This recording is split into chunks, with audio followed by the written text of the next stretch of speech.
So welcome to experiment 7 of electrical machine lab. In this lab we are going to discuss the few lectures or the theory behind what is the no load test, block rotor test and load test on a screw cage 3-phase induction motor.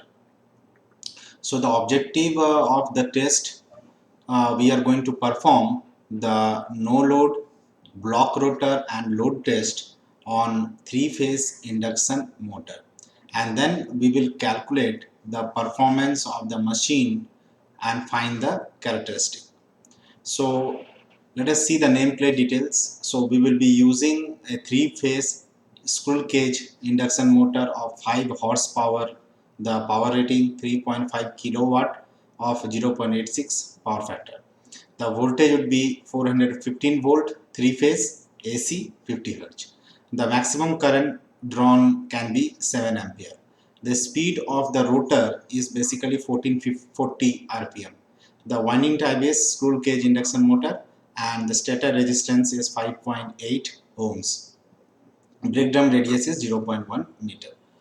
And the apparatus, we will be requiring voltmeter, ammeter, wattmeter, 3-phase variac, tachometer. Tachometer is to measure the speed, which is in the form of a digital, and all these voltmeter, ammeter and wattmeter will be digital type. The range and the rating of that are being given. So let us see a little bit of the introduction.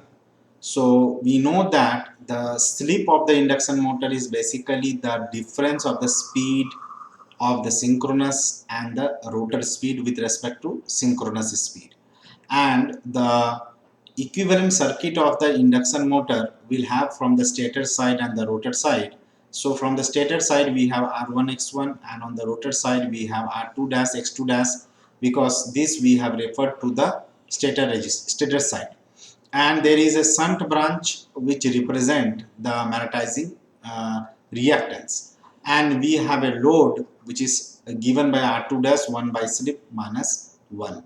So our aim is to find these parameters of the induction motor by performing the no load test and the block rotor test. So first we'll perform the no load test.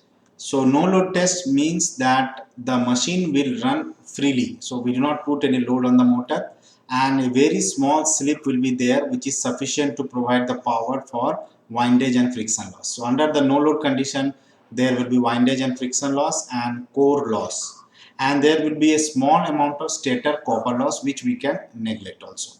And under the low slip, because under the no load condition slip will be low, so R2 dash by S will be very greater than X2 dash. So these are the reactance and the resistance which is referred to the stator side. Hence rotor circuit is literally open, making the rotor current to be zero. So we do not take the rotor circuit into account, and it is totally neglected because it is open circuit. So with this approximation, the necessary formulas we will be using to find the reactance Xm, which is the shunt branch, and will given later under procedure for conducting the no load test. In the block rotor test, we block the rotor or the short circuit, what we can say. So here the slip becomes 1 under the block rotor test.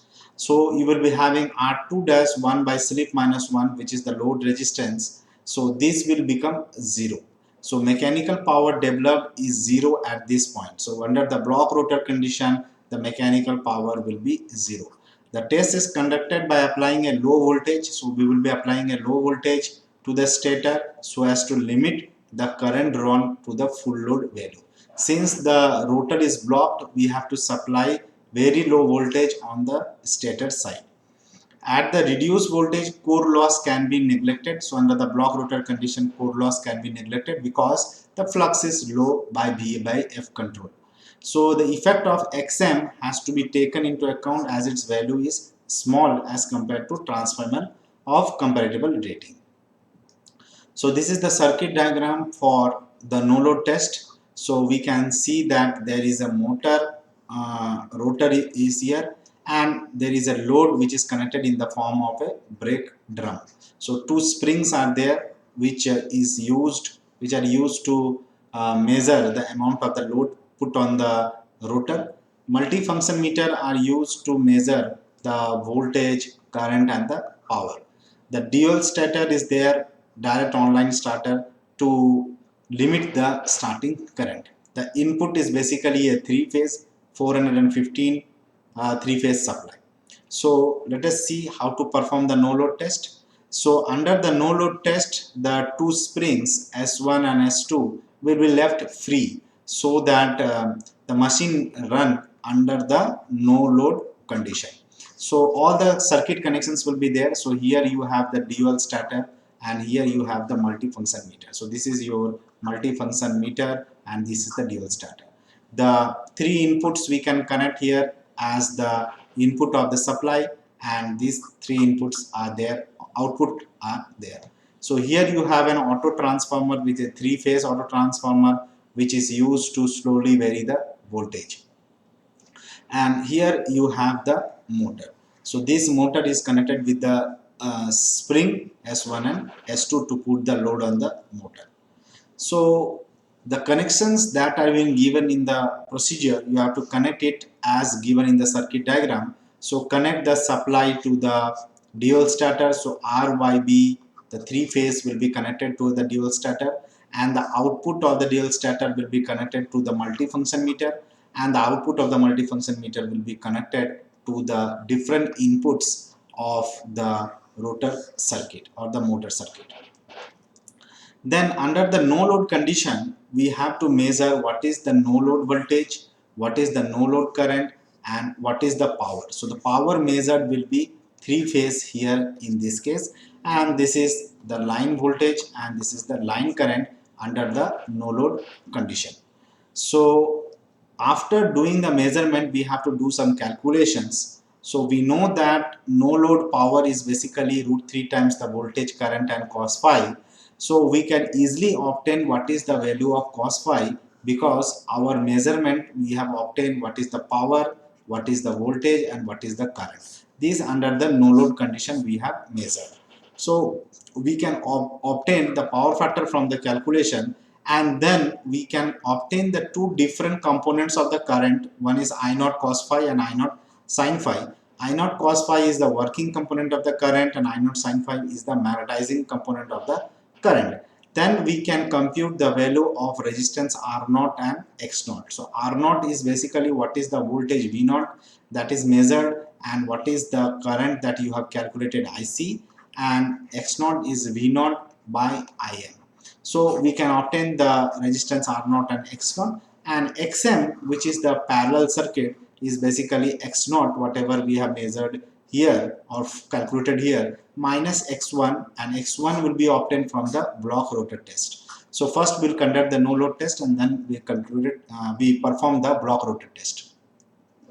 So in the block rotor test, these slip rings, the springs S1 and S2 will be blocked and full load will be applied to the rotor. So that is the reason it is known as block rotor test. So it means the test is done under the full load condition. So the same way we connect it. Now the spring, whatever the spring we have here, S1 and S2, that are totally tight, so that entire load is there on the rotor circuit. And the connection was as usual whatever we have done. So here you have a three-phase auto transformer which is used to slowly vary the voltage, and the function meter, multifunction meter, is connected with the starter, dual starter and the stator circuit. So we can measure the voltage under the no load condition or the block rotor condition, the voltage under the block rotor condition, and current under the block rotor condition, and the power that is there under the block rotor condition. So after doing this measurement, we can easily calculate the values. So stator resistance is also measured using a multimeter. So multimeter is used to measure the stator resistance, and then the resistance as it is a star connected one, so R1 per phase, because this will be for three phase, so you divide it with 2, and for a delta connected machine it will be 3 by 2 Rm. So DC resistance is 3 by 2 Rm and AC resistance is basically 1.3 times the RDC. Now from the block rotor test, whatever we have done, here the formula of the block rotor power, instead of the no load, we will be putting the block rotor voltage and block rotor current and the power factor under the block rotor condition. So we can calculate the power factor first by dividing the power with the product of the root 3 times the voltage into current, and that has come from the measurement. So we have a delta connected stator and star connected stator. So this can be possible either delta connected machine or the star connected machine. So we have to apply the concept of delta star concept. So in the delta we know that the line voltage is equal to phase voltage, and here you have line voltage is equal to root 3 times the phase voltage. Here you have the delta, you have line current is equal to root 3 times the phase current. Here you have the line current is equal to phase current. So these having known the fundamentals of the delta star connected system, we can find out the voltage and the current under the scenario of whether the stator is connected in the delta or in the star. Then we can obtain the equivalent impedance Z under the block rotor condition as the division of the voltage by current. So voltage by current will give you the impedance of the machine. Then once we have obtained the impedance, if you multiply with the power factor cos phi, we get the resistance of the stator, which can again obtain from the power, because the power loss is there in the resistance. So we know that power is basically 3 times I square R. So that also will give you what is the resistance of the stator. So sum of the resistance R1 plus R2 dash, because the rotor is taken on the stator side. So total resistance will be RBR, and XBR, that is the reactance, can be calculated as under root of Z square, that is the impedance square, minus R square of the rotor under the block rotor condition. Now we have calculated the resistance as multiplied with the cos phi. So if you multiply the impedance with sin phi, we get the reactance, which is sum of the reactances of the stator and rotor referred to the stator side. So the rotor resistance referred to the stator will become R2 dash, will become RBR minus R1, because R1 we have measured, RBR has been found with the calculation. Similarly, X2 dash is equal to XBR by 2 equal to X1, and RL is equal to R2 dash 1 minus 1 by slip minus 1. This is the basic formula of the load resistance, and the slip is NS minus NR by NS. So we have to estimate the performance at any rotor speed m. So varying the speed of the machine, we have to find the performance of the machine. So rated line voltage applied to the stator is V. So V is the rated line voltage applied to the stator, because in a motor we convert the electrical energy to mechanical energy. So electrical energy is given in terms of the voltage. So let the phase voltage be V phase. Then the rotor impedance per phase we can calculate R2 dash by S plus J time X2 dash, and rotor current I2 dash will be V phase by J2 dash with an angle of minus of tan inverse of S X2 dash by R2 dash. Minus sign because there is a lagging power factor. The rotor input power, these are the basic formulas for the induction motor. Input power is 3 times the rotor current square into R2 dash by S. So wherever we are putting a dash sign, it means the rotor is converted to the stator side. So we have taken the rotor parameter to the stator side. The rotor copper loss is basically 3 times I2 square into R2 dash. So the rotor output PG minus the loss that is taking place in the copper is equal to PG 1 minus S is equal to P out. So this relationship is there for the different power, whether it is a air gap power or the copper loss or the output power. No load current is I naught with an angle of minus phi naught. Then the total current on the stator side is basically the no load current plus the current on the I1, and the current the rotor is being referred to the stator side. So the input power now is equal to 3V phase into current 1 into cos phi. So current 1, that is the current on the stator, we are calculating here, which we can substitute. So the efficiency will be power output by power input, because power input is 3V phase I1 cos phi, and power output is what is the load power. Power factor is cos phi 1, and torque and power relationship, we know that power is equal to torque into omega, where omega is the speed which can be given as 2 pi n by 60, where n is in rpm. So we can calculate the torque on the machine knowing the output power. Now for the different values of the slip from 0 to 1 at 10 different points, we can calculate the value of Z2 dash, we can calculate the value of I2 dash, PG, PCU, that is the copper loss, output power, prime stator current, input power, efficiency, power factor, and then the torque. So these calculations we have to do for different value of slip ranging from 0 to 1. So the two extreme condition is 0 and 1. So at 0, that is the synchronous speed, and at 1 your it will be in the block rotor condition. So equivalent circuit of the induction motor under the testing values R1 X1, R2 dash X2 dash, Xm, that is the shunt branch, and the load resistance R2 dash 1 minus slip minus 1 will be calculated performing the test. One is the no load test and other is block rotor test. And then we will draw the graph, which is the performance between the line current and the slip. Second graph is between the torque and versus the slip and rotor speed. Third graph we can draw power factor versus slip, and fourth is efficiency versus slip, and fifth one is efficiency versus P output. So these are the graph we can obtain after finding out the measurement and the calculation, and obtain the performance characteristic of a given three-phase induction motor from this graph. So after doing the no load test and block rotor test, we are in a position to do the load test. Load test simply means that we have to record the value of S1 and S2, that is a spring connected to the rotor brake drum.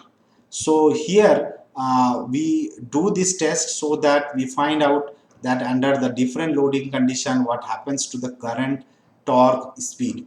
So under the no load condition, the power factor of induction motor is very low and it slowly improves with the load. So when the load is increased, the power factor become good at a value of around 0.85 on full load condition. So we know that NS, that is the synchronous speed, will never be equal to NR in case of induction motor.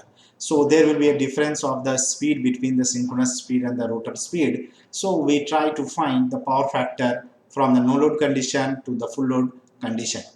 So efficiency starts from 0 or no load condition and increase with load and reaches a maximum at about 80% of the rotor load.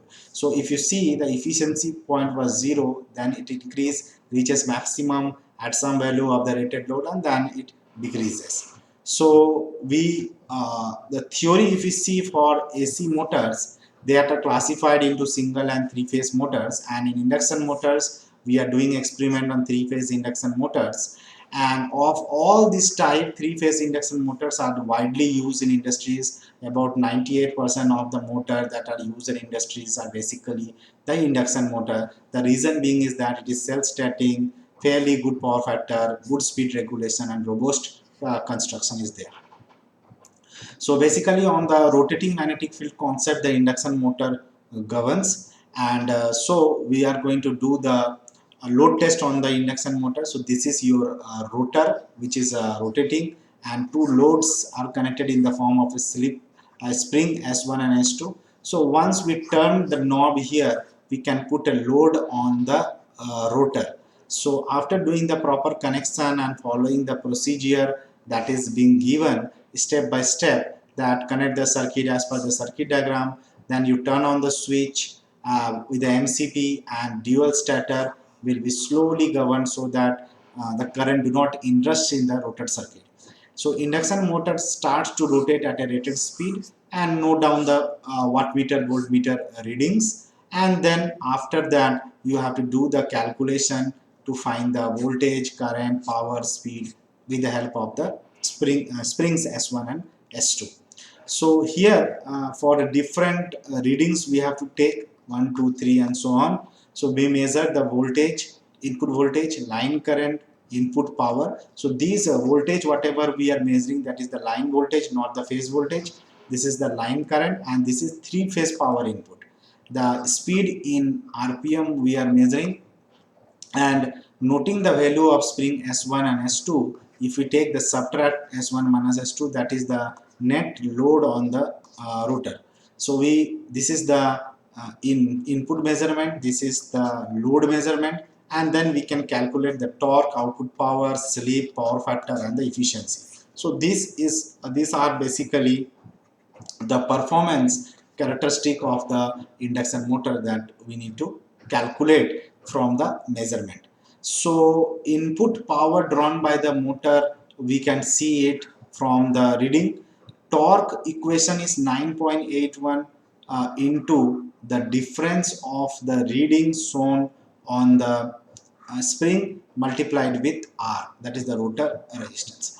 And output power will be equal to power, we know the relationship, power is equal to torque into omega, and omega can be substituted as 2 pi n by 60, so that we put it to find what is the output power, and efficiency is power output by power input. Slip we can calculate ns minus nr by ns, where ns is the synchronous speed given by 120 f by p. So f is the frequency of the supply and p is the number of poles.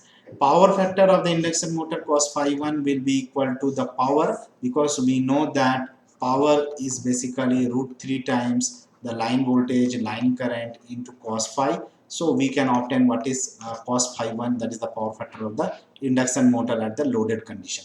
Then we can draw the curve for the efficiency. So efficiency will be reaching to the maximum and then it will slowly decrease. We can draw the curve for the power factor, slip, and the torque with respect to the output on the x-axis, and on the y-axis we have power factor, torque, slip, and efficiency. So draw all this curve to find the performance of the induction motor. Then for the load test for different loading, 1/4, half, and 3/4, and full loading condition, we try to obtain what are the efficiency of the machine, what is the power factor of the machine, what is the slip, and what is the current that is flowing in the line. So this is corresponding to the load test. So load test will be corresponding to the full load condition. So full load condition means the rated current is flowing in the machine, and for different loading condition.